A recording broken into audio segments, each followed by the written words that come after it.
Everybody, it's Craig and Arun back with your NFL Week 7 Sunday action here for everybody. It's Sunday, the October 9th.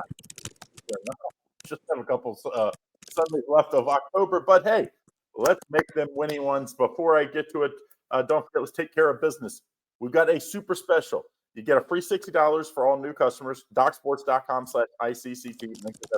You type that in. That's for just new customers. If you want existing customers, the best deal we've had so far, 20% off. Usually we just do a 10%, 20% off. Spicy 20 saves you 20% off. So that'll make a week pass from either one of us. Instead of 99, that'll make it 79. So make sure you use that. It's good on the top plays as well. It's good on the full season pass. If you want to get in on that, it's discounted already. So make sure you use that. And hey, we know what you're here for. Let's give you some free picks and let's give you some free winners. Kicking it off here, I see we got the Rams at the Jaguars, two really good teams. I think both of these teams have an outside chance to make the Super Bowl, which I did not think I would be saying that about the Jaguars, but that's the case so far. Rams are slight favorite here, -3 on the road, total 45. What do you believe here in this one? Well, this just goes to show how much of a difference a coach makes, right? But Coach Cohen is unique, man. He's unique because he used to be the Rams offensive coordinator, so that's important to note here. So he's sort of facing his old team here, which is important. Anybody who comes from the Sean McVay background, who, of course, Robert Saleh of the Niners thinks they all steal signs. The Rams come in as a -3 favorite. These two guys are going to run offensive schemes that both these coaches are very familiar with. I will tell you this: Liam Cohen played quarterback at UMass. That's the reason why he's pretty good. Sean McVay, of course, he was under Sean McVay. He was his passing game coordinator. He also became the offensive coordinator at Kentucky at one point. And this guy used to be the Rams offensive coordinator. And they thought someone needs to come help Trevor Lawrence, and it's going to be him. And he has. So now you have the Rams team who rolls in 4-2, Jaguars 4-2. The Rams, beat Baltimore. Okay, so that's fine. Losing to San Francisco by 3, that's kind of a bad loss at times. Beating the Colts, which is a good win. Lost the Eagles by 7. And, of course, beat the Titans. Now, the Jags have come in. They did lose to Seattle 12-20, which could be considered it's an okay loss. But did beat Houston and Cincinnati, or did beat Houston, but that's not a great win. Beat San Francisco, Kansas City, and Cincinnati. And they lost to Cincinnati, of course, in the opening week. I think the Jaguars are going to get I know they come off of a loss, but I'll tell you something here. Everything that Jacksonville's about to run, the Rams know. Okay, because Sean McVay pretty much taught him what he knows. Okay, so bear that in mind. I like the fact that the Rams come into this game, and they didn't play particularly well against Baltimore, I thought. I mean, there was only 3-all going into the third quarter, et cetera. That was a game in which you had Stafford went for 181 yards, didn't particularly throw that well. And then you had, at the end of the day, this goes back to how much do you trust Trevor Lawrence, which I know you don't trust Trevor Lawrence at all. You probably trust Coach Cohen, but I know how much you are not a fan of Trevor Lawrence. And, the Jags showed, right? Imagine the Rams deal with the Seahawks all the time, right? And then you have a Jaguars team that, didn't score, put up 6 points in the first half and then put up another 6 points in the fourth quarter. The Jaguars also, and this is at home, okay? They only rushed for 59 yards on that D-line, and that Rams D-line is good. So when you put that all together, I think this will be a situation where the Rams actually pick up the win here. I know people are like, oh, the Jaguars at home, they beat the Chiefs, et cetera. No, this Rams team is different, and this Rams team should be, Craig, 5-1. They should have beaten the Eagles, as you know. So keeping all that in mind, I'm going to back the Rams here. I'm going to take the -3 here. Because Stafford's a very experienced quarterback, so I'm going to take the Rams here. Craig, the Eagles here are on the road against Minnesota. The Eagles are a 2.5-point favorite on a total of 42.5. Right, you have a Eagles team that hadn't played them in 2 years. Again, Eagles coming off back-to-back losses, Craig, to Denver and to the Giants. Now they play a Minnesota team who's 3-2, come off a win against the Browns on the road. Who do you like here? You could explain away the Denver loss. Denver's a good team. But the Giants, we're not sure if they're a good team or not. So they are a different team. I will say that with Jackson Dart and Scatterboo, taking those rookies have really given that Giants team. So maybe that's not a bad loss as people are making it out to be. But there's something not right with this Eagles team. When your top receiver keeps these ghost tweets after the game, and they're like, is he throwing shade at the team? That's not good. That is not good, especially when he was doing it after wins even. So it's like, you definitely had to be, shaking your head like, dude, we don't need this. Your goal is to win another Super Bowl, not worry about how many catches you have. Minnesota, remember, their last 2 games were both overseas, so they needed that day or that week off.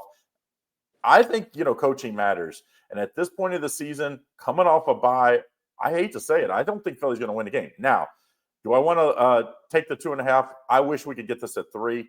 I think the safer play, take the under. You know what I mean? Like, I just think the Eagles need to get back to winning the ball by running the ball. I don't care what A.J. Brown says, running the ball and stopping the other team with their solid defense that they had the last few years.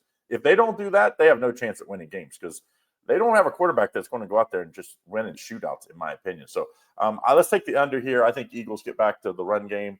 And I do think this is a very good – Brian Flores is a great coach. I think this is a great defense. I think Minnesota holds down. I think this is a under game in this one on Sunday. Hi, everybody. Make sure to use the promo code SPICY20. It gives you not only the weekly, monthly, but the seasonal pass, all for 20% off. It's our biggest promo code to date, SPICY20, SPICY 20. Next game we're looking at the Dolphins and the Browns. This should be the toilet bowl trophy. They're both 1-5 on the year. Browns favored by 2.5, total 40.5.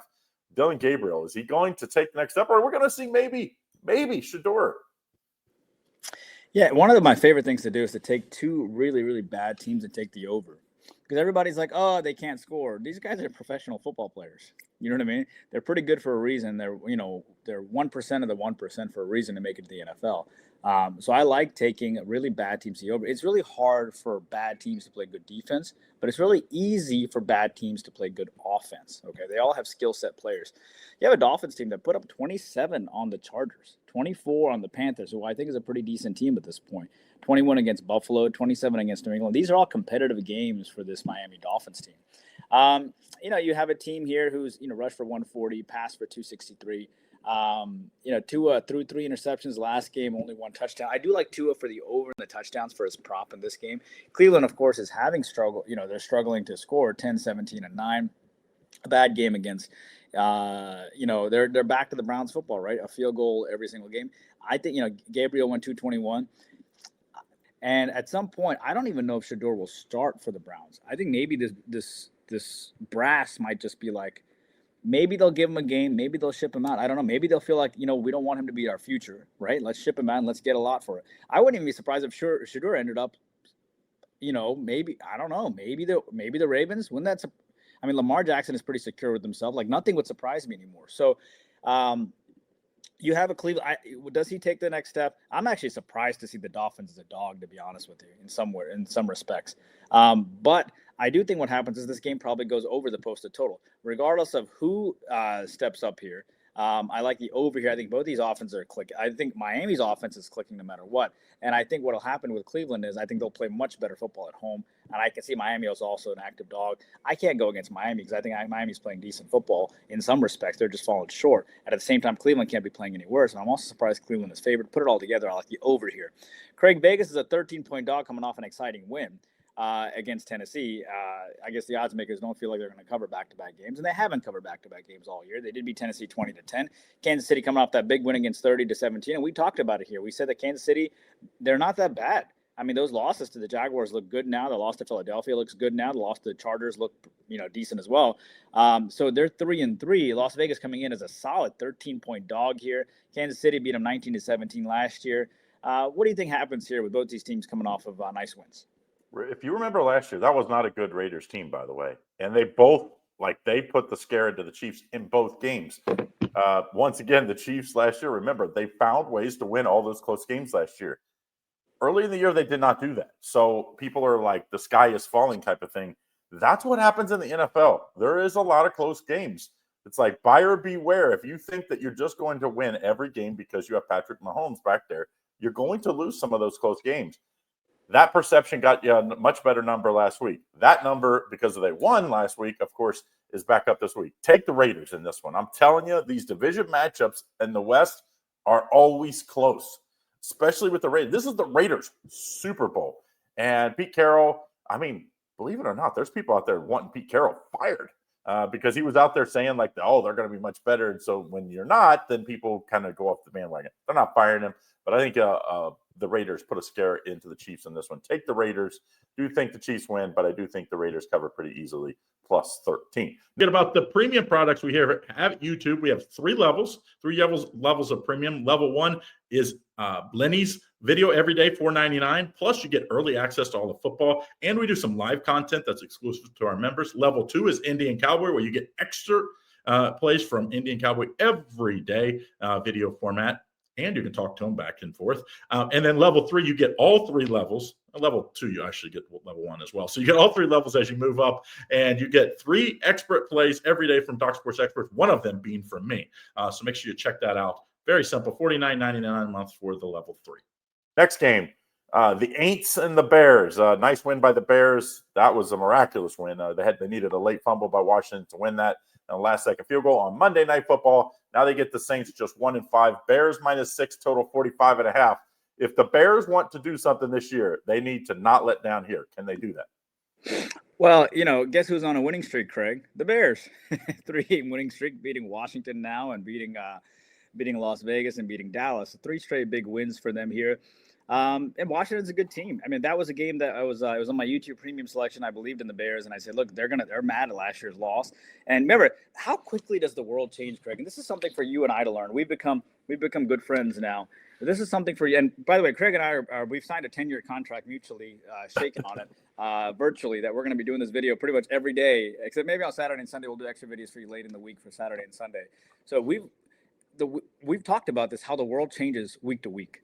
Literally, the world changes week to week. Back when you're coal mining, the world wasn't changing in the 50s and 60s as much. Maybe out in California or whatever in Woodstock. But, back in the 30s and 40s, the world wasn't changing. The Bears, the roof was falling in. They were like, they're done. And now the Bears are a 3-game winning streak. Same thing with the Oklahoma Sooners last year. Same thing with the Florida State Seminoles, right? Same thing with Alabama and the Kalen DeBoer. The world is crashing in. Next thing you know, it's not crashing in. The win against Dallas, the win against Vegas, the win against Washington, I think are pretty decent. We have New Orleans here who lost 19-25 against New England, but we knew that New Orleans was getting better, Craig. That's the reason why they were only a 3.5-point dog, despite New England coming off that huge win against the Chargers recently. So I'm sorry, against the Bills on the road. So we knew that was a big deal. This was a game in which New Orleans was 22-16. Right, it was 22-16. New Orleans, 73 yards rushing, 223 against passing. I got to be honest with you, I'm pretty impressed with this, with this Saints coaching staff. You have Rattler, who went 20 for 26 for 227. Imagine what he's going to do with an actual good quarterback, right? Imagine if he actually had like a Goff or a Stafford. Imagine what he can do. I think he's really impressed me with his coaching chops. I can easily see New Orleans hanging tough in this game. New Orleans beat the Giants, Craig. New Orleans almost beat New England. New Orleans was in that game against Buffalo. They were in that game against San Francisco. They were in that game against Arizona. And Caleb Williams, at the end of the day, how does this team handle success? I don't know. So either I like the over here, or I like the Saints here on the +6. Which one do I like more? I think I probably like the over a little bit more, but that Saints defense can be pretty decent at times too. But but I got to tell you, I mean, I don't like picking totals as much, so I'm going to take the Saints plus the 6. I think they can fall inside the 6 here. I think they now have enough motivation. I think the Bears can have enough of a letdown. Craig, New England is a 7.5-point chalk here on the road against Tennessee. Of course, Tennessee just fired their head coach. They're moving on. New England, of course, coming off 3 straight wins themselves, beating Carolina, Buffalo, and New Orleans. New England is 4-2. Give Vrabel credit. Their losses are to Pittsburgh and to Vegas. You have a Tennessee team, of course, who lost to Vegas, and they quickly fired their coach. That was a game that Vegas really had to win, so I don't fault them that much. They had beaten Arizona the week before, Craig. He beat Arizona, and he turned around and loses to Vegas, and they fire him. Who do you like here, Craig? These two teams did meet last year, and Tennessee did win in overtime by 3. I don't know what they expected in Tennessee. It was like, you knew that you weren't going to be a great team this year. Probably 3 or 4 wins would have been probably what, that's what Vegas was expecting. So I don't know what they were expecting any different. Now, granted, it had not looked great on offense, and Callahan was a offensive coach, came from the Bengals here as offensive coordinator. Mike McCoy takes as an interim job. They say he's going to have a chance to earn this job. I don't think he's going to, because this is a bad Tennessee Titans team. Now, that's being said, after you fire a coach in the NFL, you almost always get an uptick. And the Patriots are coming off really good 2 road wins in a row. This is a young Patriots team. I just think this is a real letdown spot when you face a team, you're firing a coach, everybody's like, oh, you guys are going to go kill them. That just doesn't usually happen in the NFL. Give me the Titans here. The uglier the underdog, the more you should be looking at playing it. That's old handicapping advice from the old school guys. That still exists today, because guess what? Vegas isn't built on favorites just going out and killing them every game when it's obvious. Give me the Titans here plus 7.5. Also think the under is a good play as well. Next game we're looking at, this Panthers team, don't look now. They're back to 500. They're facing a really bad Jets team that's 0-6. Aaron Glenn, already his job. Welcome to New York. They're already wanting him fired. Carolina -1, total 42. What do you like here? Well, Carolina's wow, they're 3-3. Again, it's like we talked about, right? How quickly those things change. And I want to put a quick plug in for you. We talk a lot about our stuff. We each do an extra video on YouTube Premium, and we talk a lot about our stuff on our live shows. So be sure to jump on our live shows. We talk about so many models and different interesting things, and especially on the second half of games where we can teach you a lot of stuff. So be sure to jump on YouTube Premium, because we kind of hinted at this, where you have a Carolina team who was, remember, Craig, they were down 13 to 17 at the half, and then we try to explain to people that about the value that people get when they're a 3-point road favorite, how much value you'd be getting. Would you have taken this team if you would have had them +4 for the game, things like that, especially the favorite, right? So you have a Carolina team that is now beating Dallas, beating Miami, lost New England, beating my Falcons 30-0, by the way. And I think what surprised me the most is how much they've been able to, sort of bring along Bryce Young. Bryce Young, 199 yards, 3 touchdowns, 1 interception last game. That was a big win against Dallas. The Jets, of course, are fading away. They are 0-6. This is a team that continues to have faith in, and we knew from the beginning Justin Fields was not the answer. Like, I don't know how the layman is like, so for us it's so obvious, and for other teams, like, I'm going to put all my marbles on this guy. It just doesn't make sense sometimes. And but they did play great against Denver, but they fell short. That's because they don't have an offense, right? You have a great defense. This has been the story with the Jets forever. Craig, can you imagine? Do you know how many yards Fields passed for last game? It was 45. At one point, it was yards. 10 at one point. I mean, he went 9 for 17 for 45 yards. They had more rushing yards, Craig, than passing yards. I mean, they rushed for 59 yards. One player had 59 yards. Tough to win in today's NFL like that. I mean, Justin Fields rushed for 31. He passed for 45.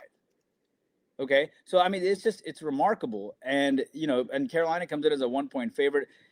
I think – so the line is slated – okay, the line is slated in favor of the Jets because of +1. You might be like, why is it 0-16? Only a +1, right? Carolina comes in winning back-to-back games. So what does it mean when Jets play competitive games? They play better defense, typically, right?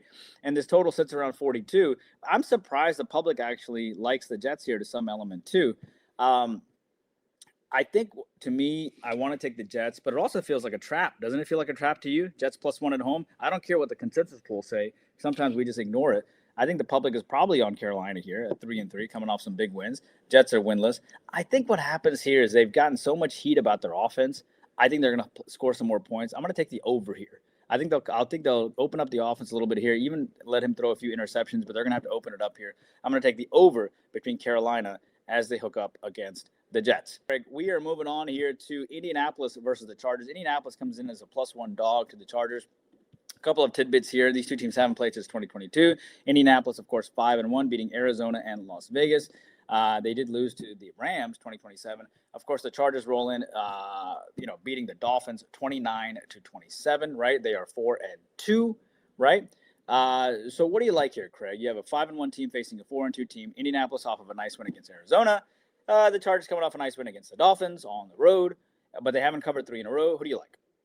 Yeah, Daniel Jones, what a good story. Like, what happens? You get away from the Jets like we just talked about. Giants, yeah. And what happens when you get away from maybe the big lights of the big city? You know what I mean? Not everybody's built to play for the Jets and the Giants, where literally every pass, every time you go out at dinner, you just can't get away. You're in the tabloids. It's like, it's just not meant for everybody. And look what happened when Saquon left the Giants. Look what happened when Daniel Jones left the Giants. And the Giants maybe have a guy now, Jackson Dart, that's more meant for it. And maybe, remember, Pat Shermer was a coach then, right? Yeah. So it's not so much a reflection on Dable, but that Giants leadership. Well, Dable was there for a few years. He was. But that Giants leadership, dude, no. It's a tough city to be in. Now he's in Indy where, people just want to see him do well. It also helped that I think he went to Minnesota last year. You go play for the quarterback whisperer. it's like everything always works when Minnesota, doesn't matter who's there, it works out. Even though he didn't get to play, I think it like at least fixed his psyche. And I think they win again here. I don't think the Chargers are banged up. And, they got that hot start. And then, it kind of fell back down a little bit. This is a Chargers team that, it tells you the line's -1. I think the Colts are the better team. Their ability to run the ball. I think Jim Harbaugh would love to have Jonathan Taylor the way he's running the ball. This is a player meant for Jim Harbaugh. I don't think that the Chargers are going to be able to beat this hot Colts team. I'm going to take the Colts here. I know it's kind of a little bit of square play as far as you're playing the hotter team, but there's only 39% of the public on it. So let's take the Colts. I do think the Chargers got a little issues right now with injuries, and they could cost them this week. How's it? Sign up for our free $60 with the premium selections, which is docsports.com/ICCT. You get free $60 with the premium selection so you can try us out. It's the best way to kind of thank us for all the hard work that we do, along with liking and subscribing and joining on YouTube Premium. Next game, speaking of the Giants, hot. They are hot right now. Nice back-to-back wins. Now they face the Broncos. That is in Denver, which is very tough. Denver favored by 7.5, total 41. The Giants are coming off Thursday Night Football, so they did have a little extended rest here. Does that cool them off here, Icy? Well, I think the Denver played so bad last week, which is why I kind of wanted to look at them this week. They did have won 3 in a row, of course. They picked it up here after a 1-2 start. The loss against the Colts and the Chargers, which was by a combined total of 4 points, looks pretty good now. They beat the Bengals, they beat the Eagles, they beat the Jets.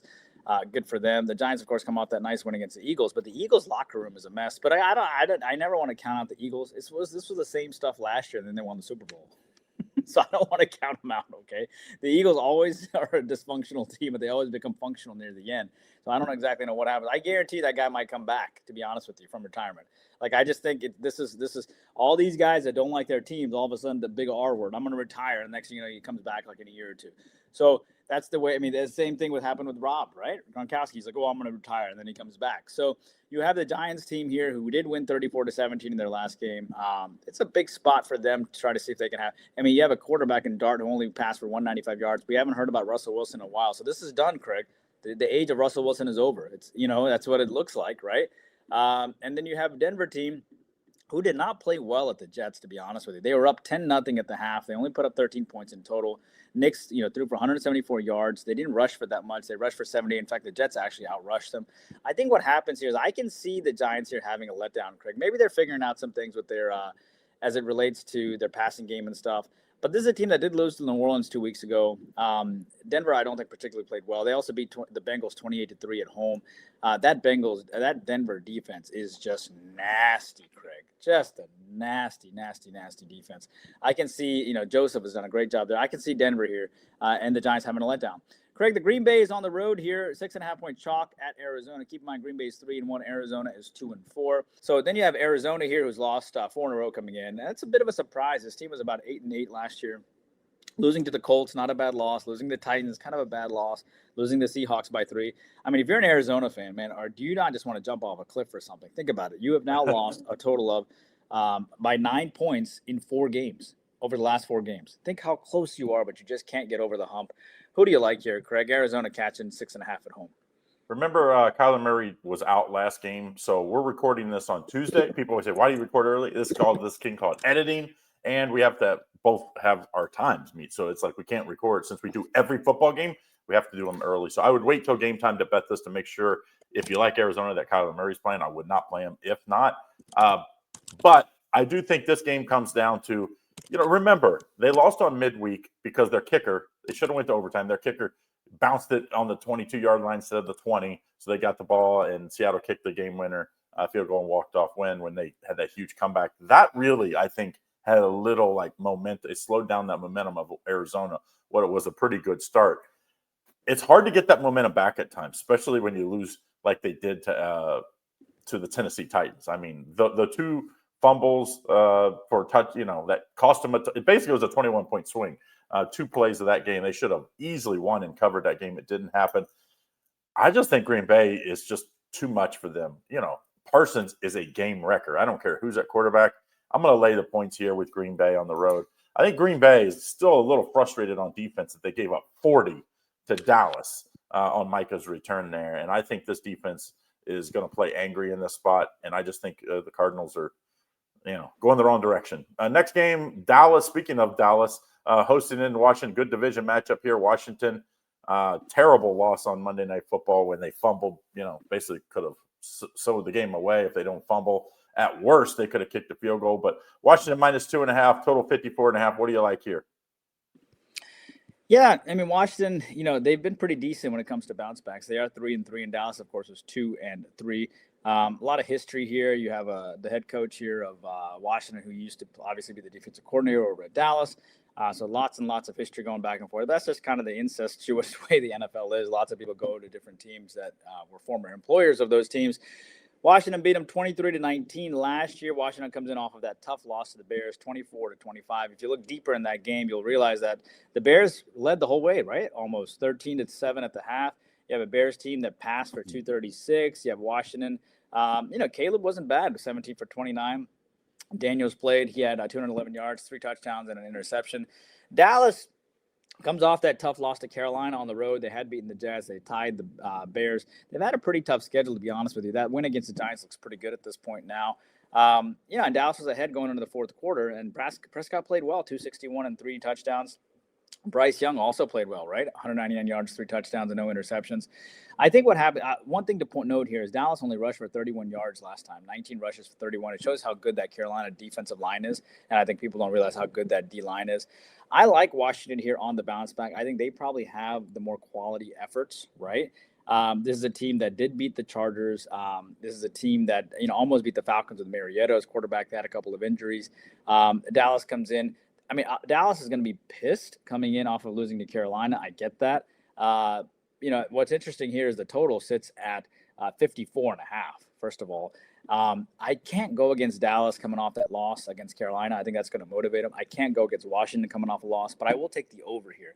I think what will happen here is a Dallas team that only rushed for 30-plus yards. It's a Dallas team that's put up, Craig, at least 40, 37, 27 the last 3 games. It's tough to score against Carolina. Ask my Falcons. They put up no points against them, right?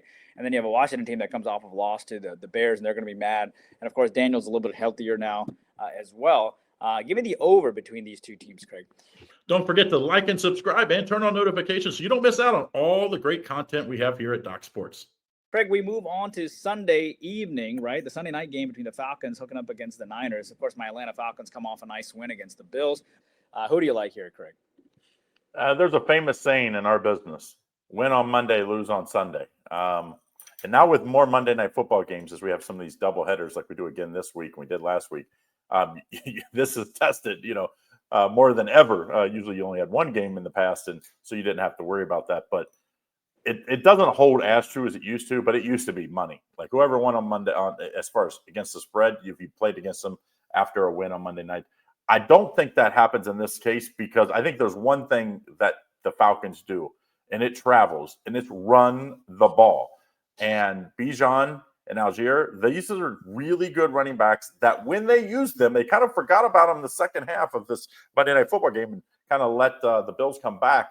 I think they're going to lean on that on the road, and this is still a really, really banged-up 49ers. The Falcons have already had their bye. The 49ers need a bye. They don't have it for another few weeks. So I think it comes back to bite them. A lot of people are still giving too much credit, I think, to that Mac Jones win on Thursday Night Football. That's a division matchup. That's just always close games.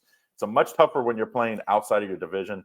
I like the Falcons here on the points here. I think Algier and I think Bijan Robinson have a big day. They take the pressure off the young QB Penix. I like the Falcons to cover. I think they actually win, but we'll sprinkle on the money line. But official pick +3, Atlanta Falcons. All right, those are your 12 picks for Sunday for NFL Week 7. Don't forget, if you want to get in on all of our plays, use that promo code 20% off SPICY20. If you want to get that free 60 for if you're a new customer, docsports.com/ICCT. And get in on the edge here at YouTube Premium. That's our YouTube Premium products. We have 3 different levels. If you get level 3, it's just $49.99. You get all 3 levels included in that price. And that's about a $2,500 worth of picks. So as IC said, we do lots of live stuff, lots of extra bonus picks. You can't beat the price. All right, guys, have a great day. We'll see you again tomorrow.